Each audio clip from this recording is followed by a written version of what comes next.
the makers of Clippercraft clothes for men, and 1,203 leading retail stores from coast to coast, present Sir Arthur Conan Doyle's immortal character, the world's most famous detective, Sherlock Holmes, starring John Stanley.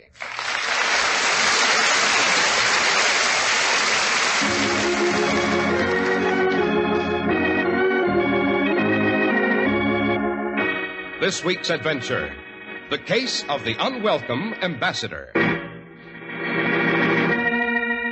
Really, my dear Watson, you're being most discourteous. We have a guest waiting outside. Fetch him. But Holmes... Go on, open the door. Bring him in. There's hardly any reason for such haste. He can well afford to wait. It happens that our guest is a corpse.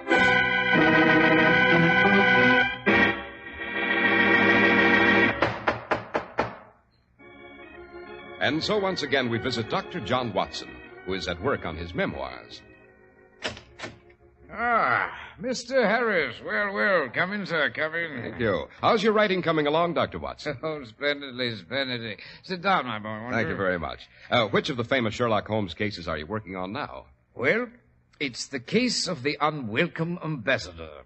A very colorful affair involving a most undiplomatic murder. I'm very anxious to hear about it, Dr. Watson. And so you shall. But I am very anxious to hear from you first, Mr. Harris. The fall weather is upon us, and you must make some suggestions for my fall wardrobe. Why, certainly. Many millions of America's best-dressed men have discovered Clippercraft, acknowledged to be the finest clothing value in America. Here's why. By a voluntary concentration of their enormous buying power, 1,203 of this country's finest independent stores from coast to coast provide Clippercraft's great tailoring plants with the advantages of steady, year-round operation, and pass along to you the savings that result from lowered manufacturing and distribution costs. That's why you're certain of getting more for your money in distinctive styling and skillful tailoring in fabrics of lasting good looks. You'll find an outstanding selection of smart new fall clothes by Clippercraft at the leading store in your community, at the store you can trust. Really expensive-looking Clippercraft suits at only $47.50, with some styles at only $40. Also, Clippercraft sport jackets at only $26.50, and Clippercraft top coats at only $40 and $45. Some with removable zip-in linings at only $47.50 and $52.50. Yes, compare Clippercraft with clothes selling for many dollars more.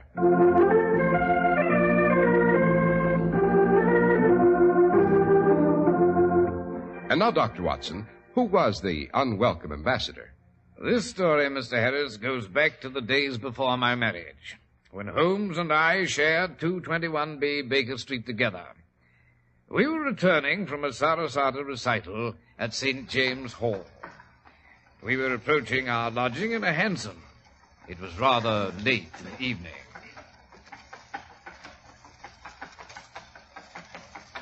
This is 221B, driver. Driver, I say, this is 221B. Holmes, he's passing it. He isn't stopping. Obviously. But how can you just sit there and do nothing whatsoever? Driver!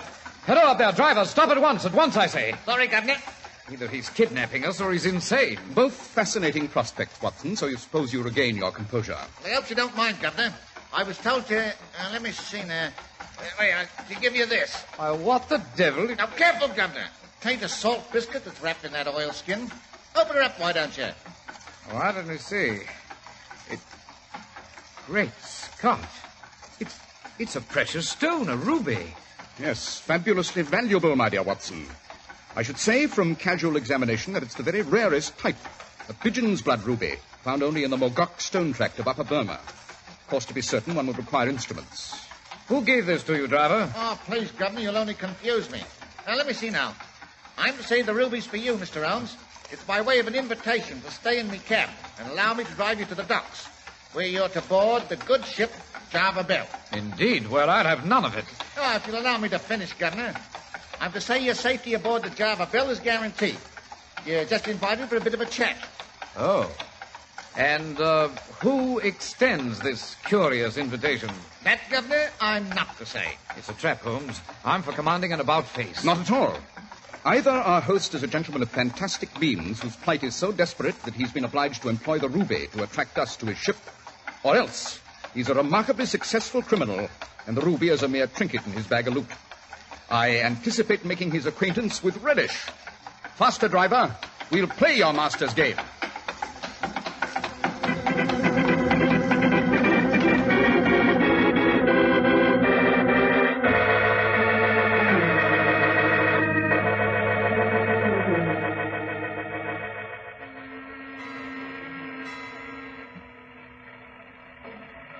Right up that gangway, gentlemen. He's in the cabin, what's all lit up on the main deck. You see it? Thank you, driver. Shall we go aboard, Watson?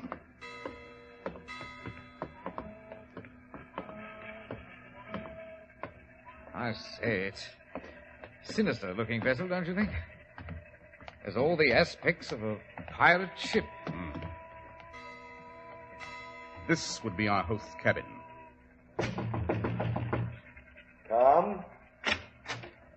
Ah, Mr. Holmes and Dr. Watson. You've accepted my invitation. I'm delighted. Be seated, won't you? Thank you. Huh? What's that? I said thank you. Now, sir, beyond the fact that you've spent considerable time in the tropics, that you've been in London for 6 days, and that you're an exporter of spices, what information do you wish to impart? How on earth do you know all that? The shipping page of the Globe listed the Java Belle as arriving 6 days ago, if I recall correctly, out of Macau, the Portuguese East Indies. As for your cargo, the odor of cinnamon aboard is inescapable. And it's clear that you've been in the tropics for some time because you suffer from a slight defect in your hearing, symptomatic of prolonged use of quinine. You're quite right, Mr. Holmes. I do come from Macau.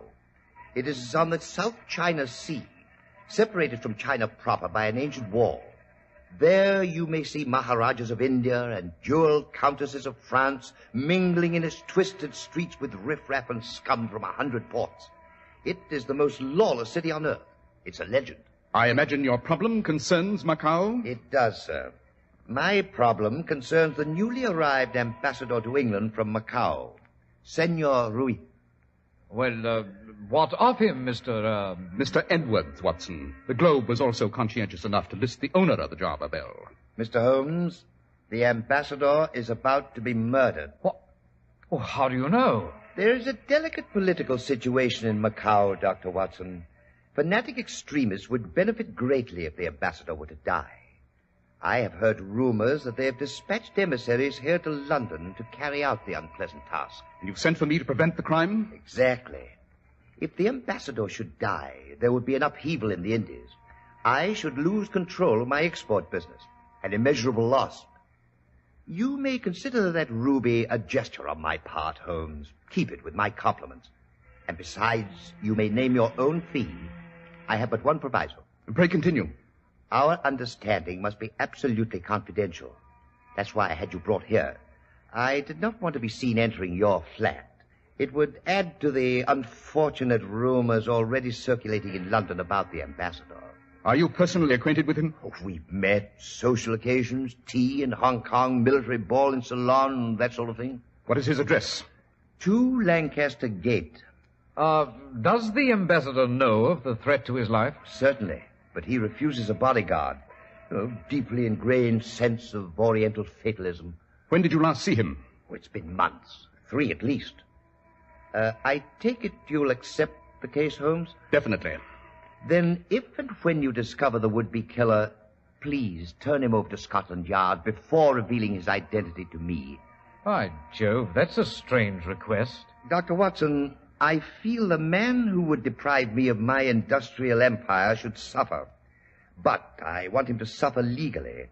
If he were to fall into my hands personally, I am a collector of strange Oriental objects. Some of them include torture devices beyond Western man's imagination. I could not resist using them.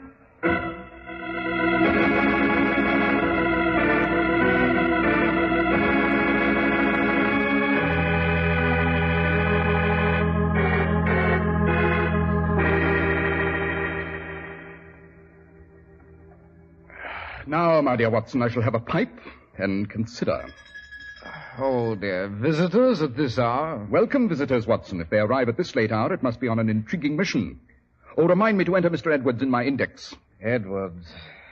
I don't care for that man, Holmes. The ship bespeaks the man, you know, and the Java Belle is a saucy, wicked lady of the sea. Come in. Mr. Holmes. Let me tell him, Philip.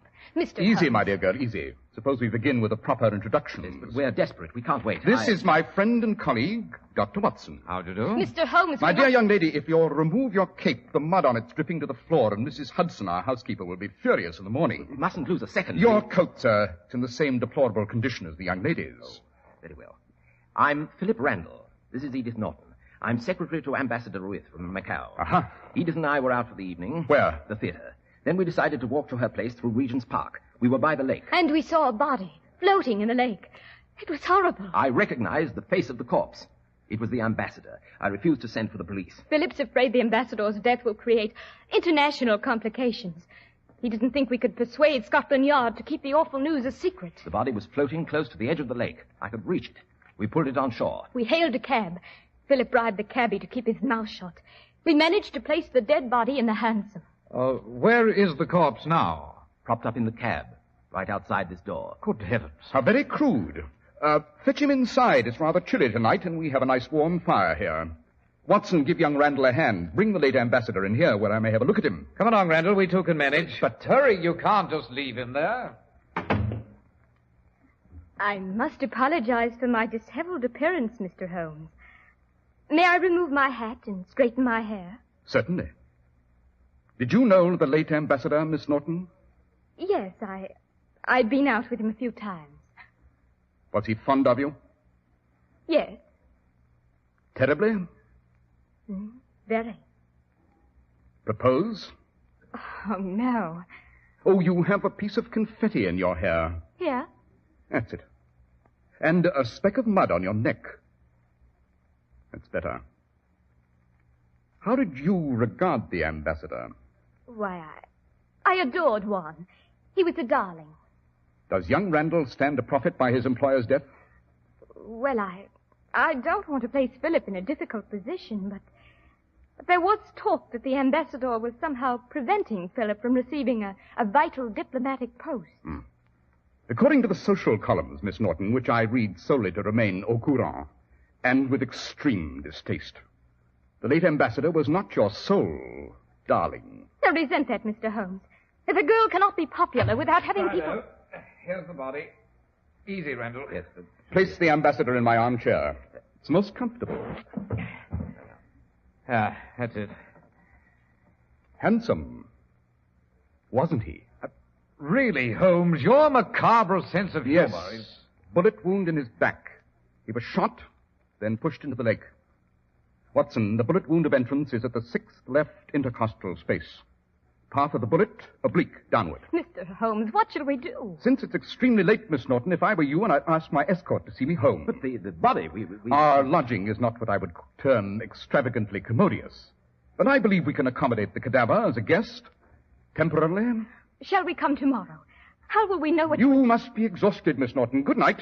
Good night, Mr. Randall. Mr. Holmes, if you'd only let us know Good what... night. Well, I must say you might have handled the two youngsters with less effrontery, Holmes. We haven't time for the amenities. Randall, I beg your pardon. Did you forget something? No. Edith's gone downstairs. I just stole back because I have a suggestion. It's about a man named Jack Singh. And why are you telling us about him? Well, he knew the ambassador quite well. He's an incredible chap, a mixture of Chinese, Malay, British. He spent a good deal of time in Macau at the gambling tables. Where is this Singh? In Limehouse. He operates a gambling spot there. There was talk of a wager he'd made on the mathematical chances of the ambassador's being assassinated. You might look into it, Mr. Holmes. Well, I must run. Good night. Now, why would young Randall want to keep Miss Norton from hearing that? You're wasting time in idle speculation, Watson. Well, perhaps. Holmes, why are you putting on your coat? Because we're off to Limehouse, Watson. I must meet this gentleman who equates mathematics with death.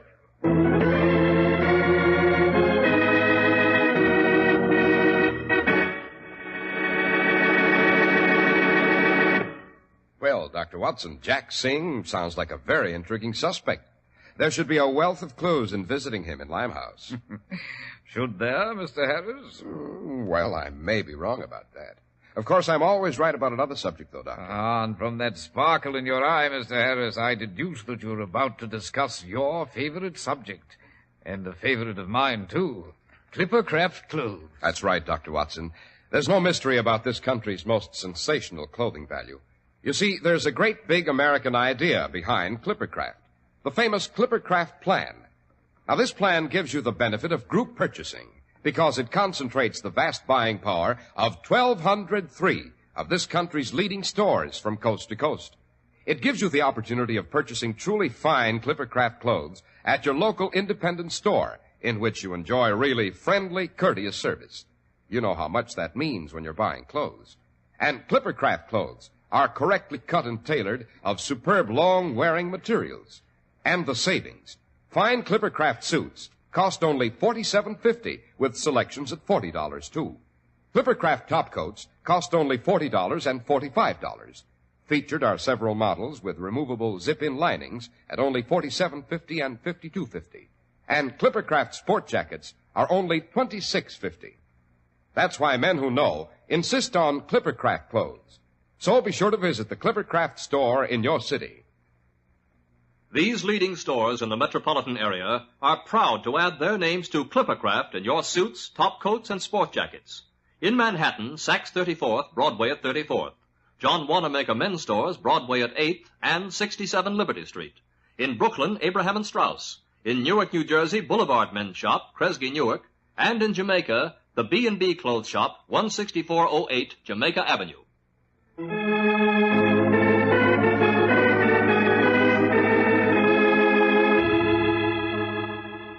And now shall we return to our story, Mr. Harris? Oh, by all means, Dr. Watson. Very well, then. Holmes and I dashed into a hansom and soon reached Limehouse. The streets were too crowded for a horse and carriage, so we were obliged to go the last portion of the way to Jack Singh's gambling establishment on foot.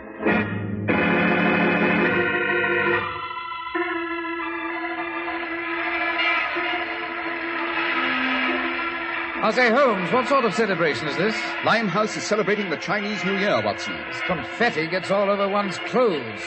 The blasted noise is deafening. We shall escape it in a moment. There's the building that houses Jack Singh's gambling establishment. Yes, so it is. And Lord knows what will become of us in there. It's probably swarming with criminals. And murderers.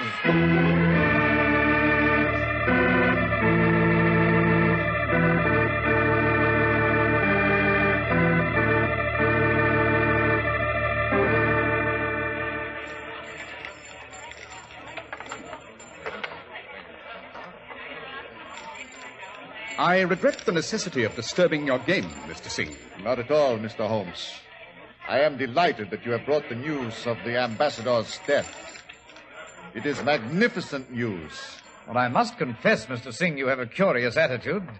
Not even a trace of regret. Dr. Watson, my interest in the ambassador was purely professional. What was the nature of the wager you made regarding his death? I heard rumors that fanatics were planning to kill him. So I took a chance. I have wagered on the turn of a card. Why should I not wager on a twist of fate? I visited Lloyd's. Oh, yes, and you purchased assassination insurance, I venture to say. Exactly. What on earth is assassination insurance? The policy of Lloyd's, my dear Watson. The original policy was issued on the life of Napoleon Bonaparte. Lloyd's underwrites the sudden death of any illustrious personage as a protection to businessmen who might suffer substantial losses. I paid a premium on the life of the ambassador. Now he is dead. I have won another wager.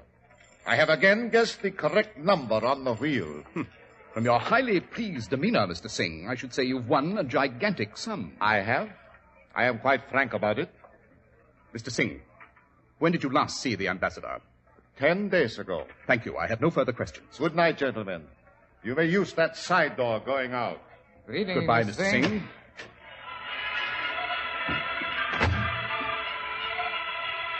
Where to now, Holmes? To the ambassador's residence. But young Randall said the place is deserted. There won't be a soul there. Precisely why we shall pay to visit, Watson.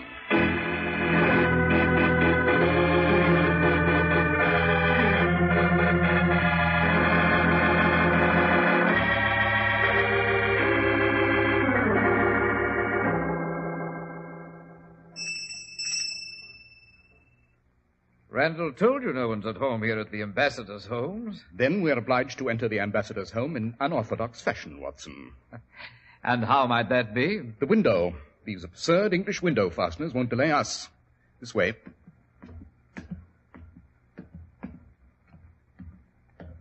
Shall we try this window? Superb. Opens in a jiffy. Up she goes. After me, Watson. Leap over the sill. So. Righto. There we are. I wish to see the ambassador's study first. This way. Tiptoe, Watson, tiptoe. Sorry.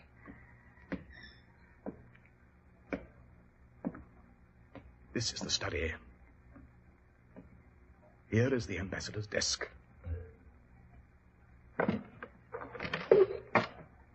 His papers. Like that small lamp, Watson. Wait a minute, Holmes. Shh. I hear someone. Uh-huh. The late diplomat has another visitor at the front door. Who could it be? Step behind this clothes horse with me. Good.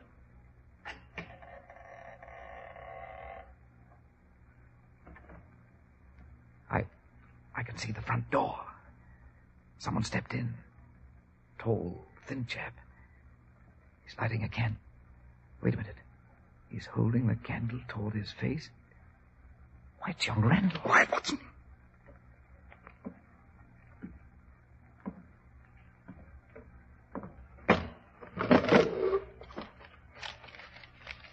I have already examined those papers, Randall. You'll find them rather dull. Holmes, shall I send for the police, Holmes? No.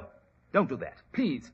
Really, I haven't done anything. I just came back to... You were the ambassador's secretary. Therefore, you made use of your pass key to return and have a look at his private papers. Papers he undoubtedly never allowed you to see. Yes, I was hoping to find out who killed him on my own. Confound it, man. It appears to me as though you killed him. But I didn't, I tell you. Why don't you ask Edwards who killed him? Oh, no. You can't avoid suspicion by accusing someone else, But Randall. I've told you all I know. Edith Norton and I found the body in Regent's Park Lake. I had not seen the ambassador for a week. He had taken a week to relax. Edith told me that she had not seen him in a few days herself. A few days? Yes. Are you quite certain Miss Norton stated she had not seen the ambassador for a few days? Quite. 2 days, she said. Watson, have you your army revolver? Yes? You'll have need of it. Oh, where are we off to now? Back to Limehouse. The pieces of the puzzle fit together neatly. But we must hurry. If we're too late, Jack Singh will have killed Edith Norton.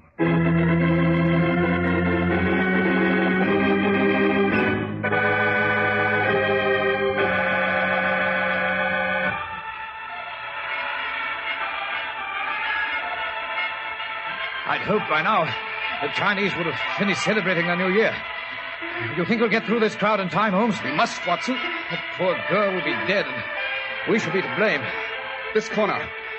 It's not far now. Your revolver ready? Yes, ready, Holmes. I'd keep up with you, but the old wound, you know, my leg. This is the side entrance. Someone is purposely not answering. Knock again, Holmes.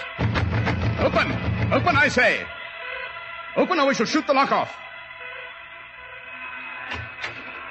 Holmes. Yes, Mr. Singh.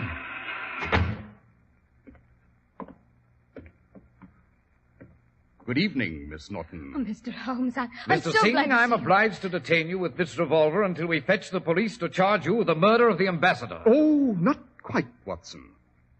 Actually, the ambassador was killed by you, Miss Norton. Why, that's Quiet, Edith. preposterous. Go on, Holmes. When you first arrived at Baker Street, Miss Norton, there was almost imperceptible bit of confetti in your hair. What of it? Exactly. The question occurred to me, of course. I had the answer when I first visited Limehouse tonight. The Chinese have filled the air with confetti. You remarked about it, Watson. Therefore, I knew Miss Norton must have been in Limehouse earlier this evening, before her engagement with young Randall, since he said they'd only attended the theater. And so you knew, Holmes, that she was in this with Mr. Singh. That doesn't prove that I killed the ambassador. Patience, dear girl. Everyone who could have done away with the ambassador said they hadn't seen him in at least a week. In one case, not for 3 months. But you claim to have seen him just 2 days ago, Miss Norton. I did. That's not the truth.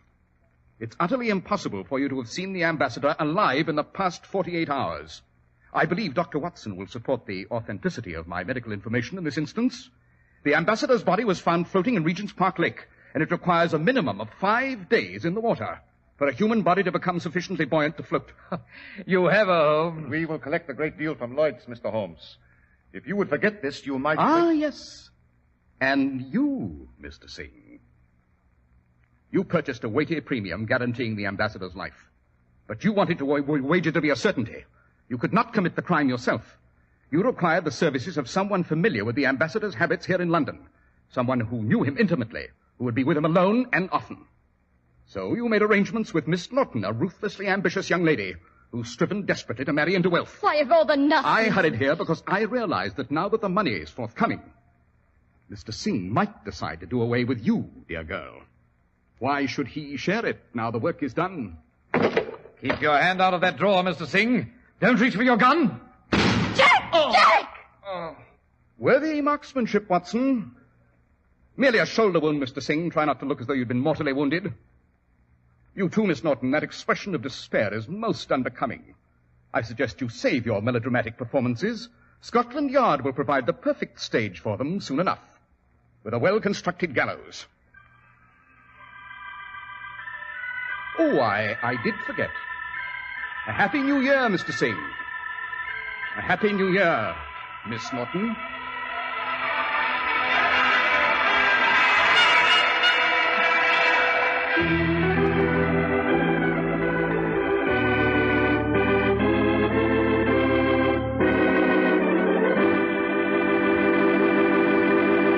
Well, Dr. Watson, the case of the unwelcome ambassador was very intriguing. Now, may we have advance information about next week's adventure? Mr. Harris, I've called it the Black Guardsman of Braddock Castle. I can see him now, standing on the north tower of the castle, black against the red sun, an axe on his shoulder, looking down and laughing at his work. For what work? Murder, Mr. Harris. Murder. Well, we shall certainly be knocking at the door of your study next week, Dr. Watson, to see the Black Guardsman at work.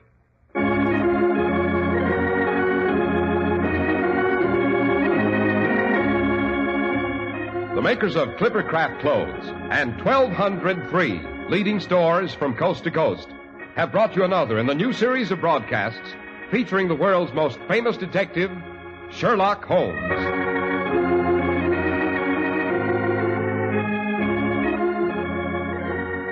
Our stories are based upon the character Sherlock Holmes, created by Sir Arthur Conan Doyle, and the program is produced and directed by Basil Lochran. Sherlock Holmes is played by John Stanley, Dr. Watson by Ian Martin. This week's story was written by Howard Merrill, special music by Albert Berman.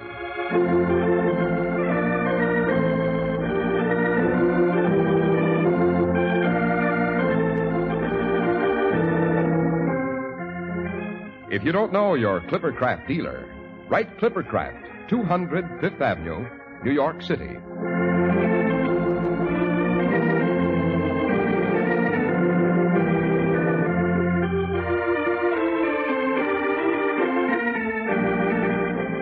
Be sure to listen next week to Sherlock Holmes in The Black Guardsman of Braddock Castle.